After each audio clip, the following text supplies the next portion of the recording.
And we have to take a decision. I mean, we all the negotiators that come together know that this time we're not negotiating, peanuts. This is a negotiation that has to do with the future of life. The second issue, where there was no agreement, is the issue of, once you agree on the temperature, how much are you going to reduce as greenhouse gases emissions? You, meaning developed countries. Because the Convention on Climate Change establishes a difference between developed and developing countries. And who have to reduce are the developed countries, what we call the Annex I countries. Why? Because these greenhouse gas emissions have not begun this year. They have begun 250 years ago, and the developed countries are responsible for 75 to 80% of the greenhouse gas emissions that we have in the atmosphere. So that is why we have already an agreement that is signed that says that the developed countries should take the lead and should be the ones that are going to reduce and have commitment periods to reduce their greenhouse gas emissions, while developing countries are going to reduce only if they get support in terms of finance and transfer of technology. That is what the convention, the framework, the Convention of the UN on Climate Change says. What did they do? What did they do with the Copenhagen Accord? They said, now we are not going to decide what is going to be the target of reduction. Everybody was expecting to know it's going to be 30, 35, 40%. We were asking a reduction on 49%. That was the Bolivian proposal, 49%. But they said, we're not going to decide that. In the Copenhagen Accord, everybody says what he's going to do. And we said, well, but that means the end of the Kyoto Protocol. Because then, why do you need a protocol? If everybody's going to say, I'm going to do this, the other one's going to say, I'm going to do this, that's unacceptable. So, the main goal of the so-called Copenhagen Accord is to get rid of the Kyoto Protocol.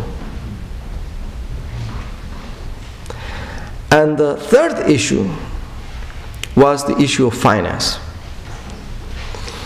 They said, we are going to give $30 billion for the next 3 years. So that means $10 billion per year for climate change. And Anne-Catherine was telling me that you have spent in your Winter Olympic Games $6 billion. 7. Or 7. Well, so can you imagine? Climate change of the whole world is almost what they are going to spend, $10 billion for the next 3 years, while you spend in your Olympic Games, not you, but I mean the state. Well, it's your money. Yes, you spend. It's your money in the Olympic Games, and then you have only $10 billion for all developing countries of all the world. And they said $100 billion from 2012 to 2020. And we say $100 billion. That's peanuts if you compare it with how much we are spending in defense, in the military budget. I mean, if we all agree and we all make very big speeches saying that this is an issue that is the key issue for humanity for this century, how come you're going to spend that amount of money? Because the $10 billion is not Canada, it's the whole developed countries. So how much is really going to put Canada? I don't have the figure now, but I know United States is going to put $1 billion. $1 billion. We said that's unacceptable. So that is why we were, and we are, in a position of the Copenhagen Accord. What happened after Copenhagen is that they put a lot of pressure into the countries. And they said, you have to associate with the Copenhagen Accord, otherwise you're not going to get $1 of that amount of money. And some countries said, well, it's better $1 than nothing. The basic countries, China, Brazil, South Africa, and India, said, well, we're going to support this accord. And now we have a very difficult situation, because we have almost 100 countries that have already associated to the Copenhagen Accord. If you go into the web page of the UNFCCC.int, you will see the list of all countries. And they have done what the Copenhagen Accord says. So developed countries, Annex 1 countries, have put their commitments on what they are going to reduce for the next period from 2012 to 2020. And what has happened is that the United States is going to reduce 17%, taking the base of the year 2005. Europe is going to reduce 20%, but taking into account their emissions in 1990, that is very different than to take the base of 2005 and so on.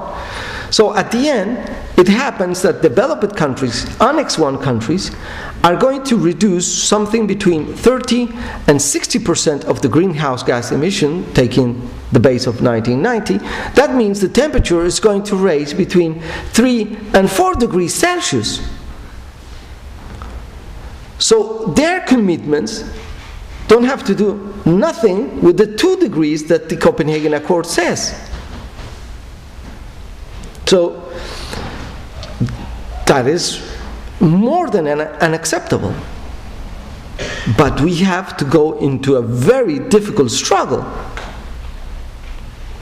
because they managed to put a lot of pressure and to get governments of different countries to accept that. And now, what is the United States saying?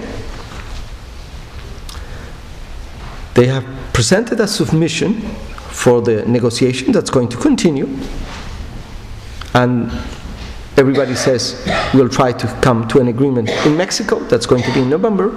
And the United States says in its submission, from our understanding, because there are so many countries that now have associated to the Copenhagen Accord, now the basis of negotiation is the Copenhagen Accord.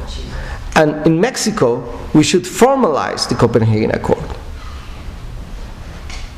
Of course, we're in opposition of that.